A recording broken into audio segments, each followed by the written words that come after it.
Alrighty, dynamics. In this tutorial, we are going to take acceleration versus distance graphs and convert them into velocity versus distance graphs. For this, we are going to use AS, and A is your acceleration, S is going to be representative of distance, to VS. V is your velocity, S is again distance. The primary equation we're going to use is A is equal to V dV over ds. Now we're going to rewrite that because we're trying to get AS to VS. So A is equal to the derivative in terms of the distance is equal to the velocity in terms of velocity. Now how does this help us? Well, let's give ourselves an example. Here's a graph. We have A in terms of S, and we're going to start out at 6, we'll call that meters per second, and you're going to travel 1,000 meters. And then you're going to decelerate at -4 to an unknown distance. We'll call that S prime. Alright, for the first part of this problem, we're going to plug in what we know. So we know our acceleration to 1,000 is 6 meters per second. So A is equal to 6, ds is equal to V dV. Then, how do we get V by itself? Well, we integrate. So the integral of 6 ds is equal to the integral of V dV.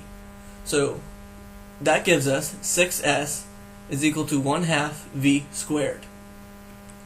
V squared is then equal to 12s, and V is equal to the square root of 12s.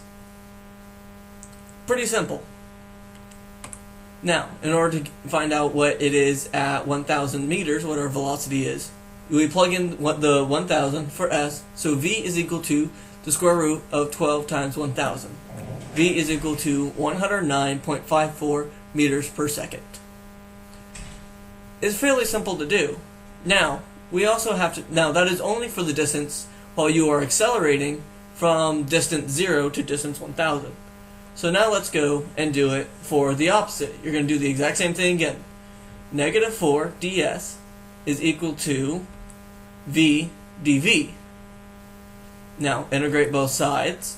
You end up with -4s is equal to 1/2 V squared. V is equal to square root of -8s. V squared is then equal to V naught squared plus 2 AC S naught minus S. Now, why am I going back and using a linear equation? Well, since you have a constant acceleration, we can go back and use the constant acceleration equations. Why do we have to do this? Well, because our distance is starting at 1,000 and going to S prime. We don't know what the final distance is. Whereas in the first part, we know what the final distance was. The final distance was 1,000 meters. Therefore, we could find out the velocity. Here, we do not have the final distance. So we have to go back and use this equation. Since, again, the acceleration is constant, we can go back and use constant acceleration equations. So, let's plug in what we know. 0 is equal to 109.54, which is the velocity at distance of 1,000, which is going to be our initial velocity, squared, plus 2 times -4, which is the acceleration, times 1,000 S naught minus S prime. Alright, S prime is equal to 2,499.89. Now, again, keeping insignificant figures, we only need 3. So S prime is equal to 2,500 meters. Now, let's see what this looks like on a graph. Alright, your vertical is going to be your velocity. Your horizontal, again, is going to be your distance. Alright, we're going to be looking at our distance at 1,000 and 2,500 meters. Now, we are constantly accelerating up to 109.5. So, what does that look like? Well, you're going to have a curve that goes up, and it's going to look mostly linear, but is still going to be a curve up to 1,000 meters, or from 0 to 1,000 and up to 109 meters per second.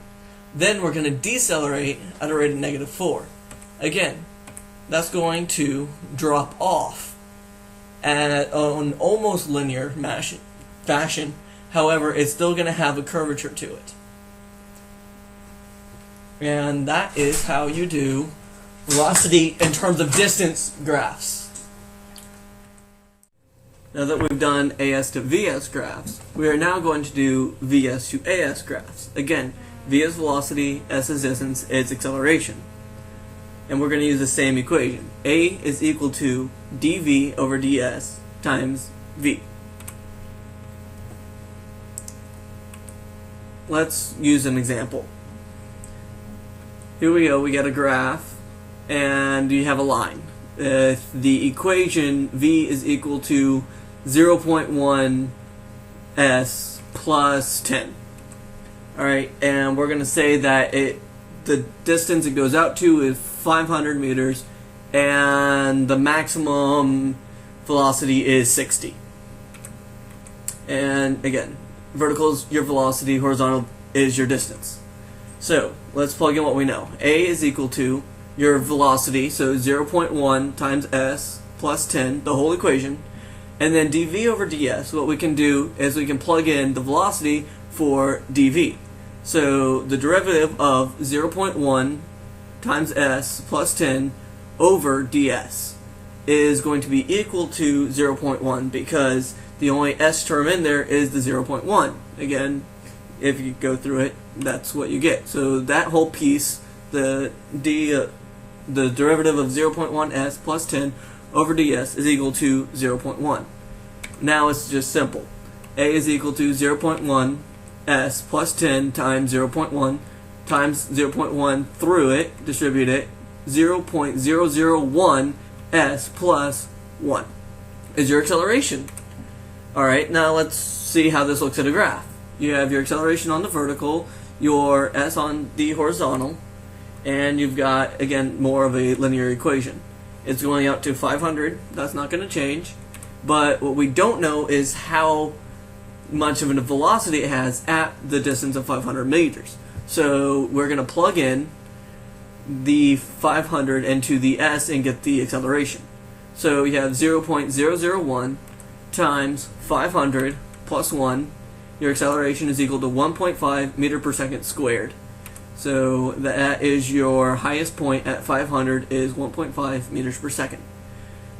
There, and that is how you do a velocity versus distance to acceleration versus distance graph.